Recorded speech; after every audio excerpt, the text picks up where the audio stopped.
Auzubillahiminash-shaytanir-rajim. Bismillahir-rahmanir-rahim. Dear students, I am Professor Muhammad Nadeem Adil. Today we are going to start second year physics chapter number 12, the first article of electrostatics, that is Coulomb's force. So let us continue our lesson and start. We know that electrostatic is the study of charges at rest. We know charges are of two types. Number one, positive charges, and number two, negative charges.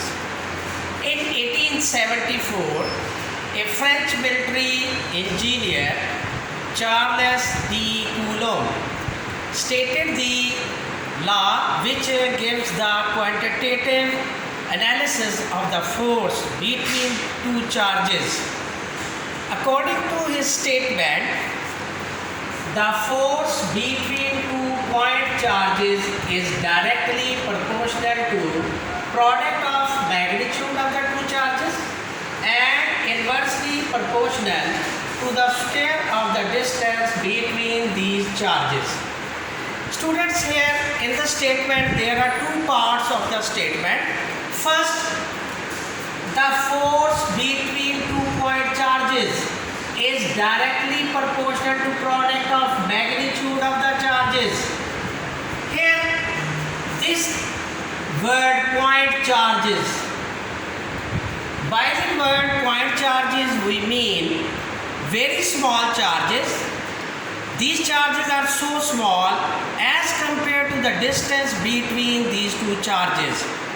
So the small charges are named as point charges.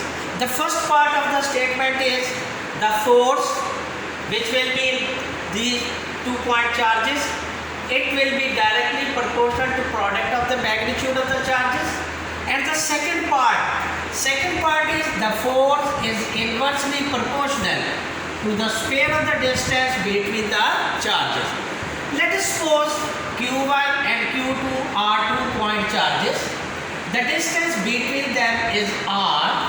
Then mathematically we can write this Coulomb force as F is directly proportional to product of the charges. This is the first part. Then force is inversely proportional to square of the distance between the charges. This is the second part.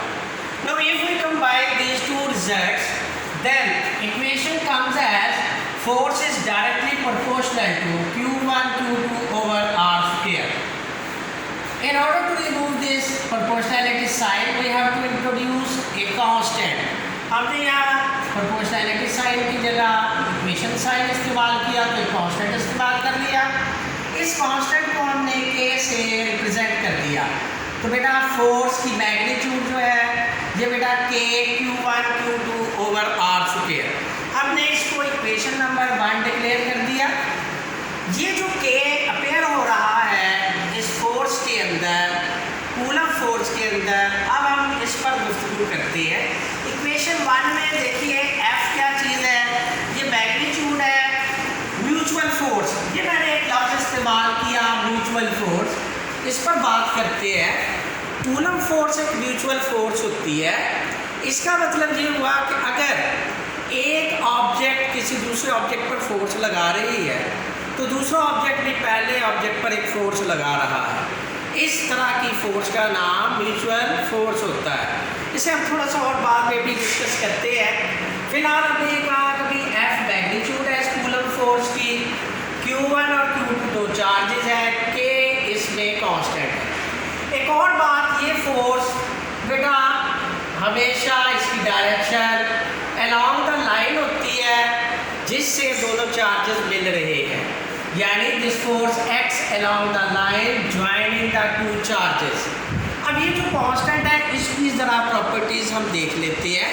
Constant की value क्या होगी बेटे? Coulomb force के अंदर जो constant appear हो रहा है, ये कांस्टेंट ऑफ प्रोपोर्शनैलिटी डिपेंड करता है दो चीज़ों पर.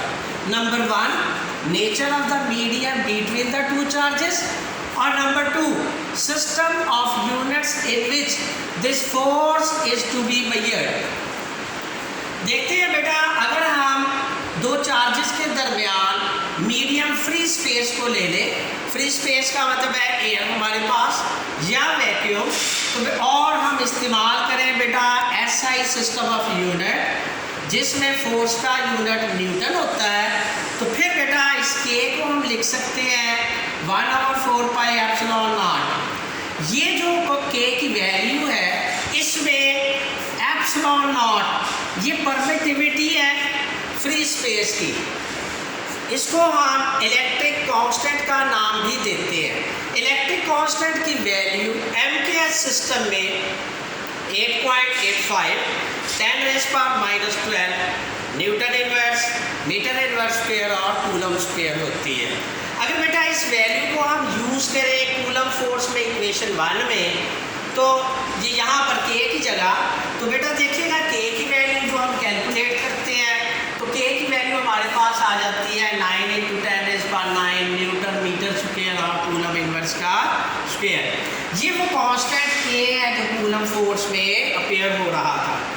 अभी हमने कुछ देर पहले ये बात कही कि कूलम फोर्स एक म्यूचुअल फोर्स है। बेटे म्यूचुअल फोर्स को मैंने अभी डिफाइन किया कि एक ऐसी फोर्स जो दो ऑब्जेक्ट्स के दरमियान इस तरह एक्ट करे कि अगर एक ऑब्जेक्ट दूसरे पर फोर्स लगा रहा है और दूसरा ऑब्जेक्ट पहले पर भी फोर्स लगा रहा है तो हम इसको म्यूचुअल फोर्स का नाम देते हैं। हमने कहा कि फ़र्ज कर लेते हैं ये दो हमारे पास चार्जेस हैं Q1 और Q2, इन दोनों के दरमियान डिस्टेंस ये R है, तो बेटा ये F21 ये फोर्स है कौन सी जो Q1 लगा रहा है Q2 पर। मैंने इसको एरो के ज़रिए शो किया।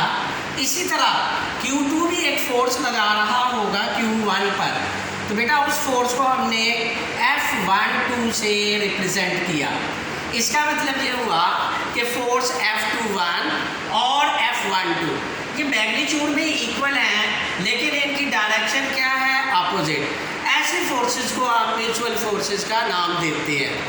इसका मतलब एक और भी बात हुई, वो ये कि ये कूलम्स लॉ जो है it is in accordance with the third law of motion, जिसमें आपने पढ़ा action and reaction are equal but opposite in direction.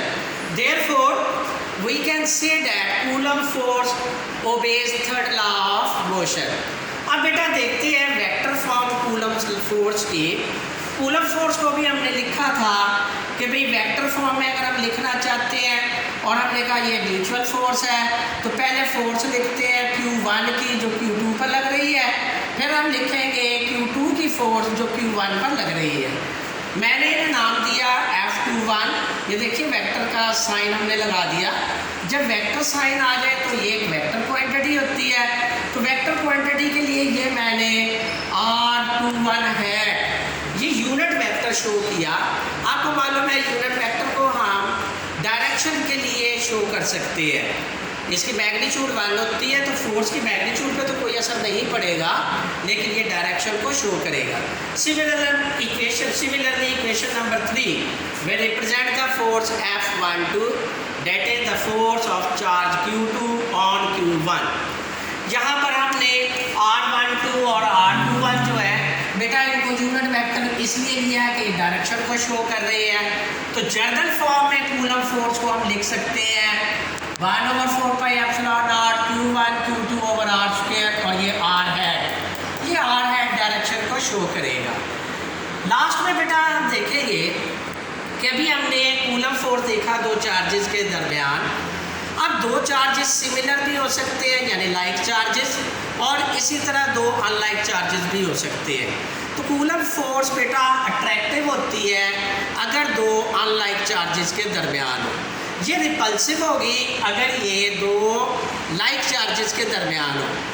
Attractive force की सूरत में यहाँ पर एक साइन नेगेटिव जो है वो इंट्रोड्यूस हो जाएगा due to one charge negative and other is positive. अब बेटा कूलम फोर्स अभी हमने कहा था ना कि कूलम फोर्स के अंदर अपेयर होने वाला कांस्टेंट के ये दो चीज़ों पर डिपेंड करता है, एक सिस्टम ऑफ यूनिट पर और दूसरा मीडियम पर। चूँकि हमने मीडियम फ्री स्पेस लिया था, अगर फ्री स्पेस के अलावा कोई मीडियम हो यानी कोई इंसुलेटिंग मीडियम दो चार्जेस के दरमियान प्लेस कर दिया जाए, for example glass, wood, a paper और any other plastic material which is insulating, then what will be the effect of this medium on Coulomb force? तो बेटा इस सूरत में हमने ये कहा कि देखिए ज़रा अब Coulomb फोर्स हमारे पास चेंज हो जाएगी। ये फोर्स हमने लिखी है जब कोई मीडियम दो चार्जेस के दरमियान मौजूद है, तो ये equation 1/4 pi epsilon naught epsilon r, एक फैक्टर आ गया हमारे पास ये एप्सिलॉन आर। ये फैक्टर दरअसल शो कर रहा है कि हमने कोई इंसुलेटिंग मीडियम दो चार्जेस के दरमियान यूज़ कर लिया है। ये उसकी रिलेटिव परमिटिविटी है, इसलिए हमने लिखा कि एप्सिलॉन आर रिलेटिव परमिटिविटी है किसी इंसुलेटिंग मीडियम की। तो यहाँ से इक्वेशन नंबर 4 और 5 इन दोनों को अगर हम कंसिडर करें, गौर करें इन पर, तो बेटा हम देखते हैं कि कूलम फोर्स जब कोई मीडियम हम इस्तेमाल करते हैं तो ये डिक्रीज़ हो जाती है किसकी निस्बत, उस फोर्स की निस्बत जब हम फ्री स्पेस इस्तेमाल करते हैं। तो बेटा ये बात याद रखनी है कि coulomb force always decreases in the presence of some insulating medium. आपकी बुक में एक टेबल दिया हुआ है जिसके अंदर बहुत सारे मटेरियल्स जो हैं उनकी रिलेटिव परमिटिविटी दी हुई है, और इसका मतलब ये हुआ उनमें से कोई भी मटेरियल अगर आप दो चार्जेस के दरमियान रखेंगे तो ये फोर्स कम हो जाएगी। थैंक यू वेरी मच बेटा, आज के लिए इतना ही। अल्लाह हाफ़िज़।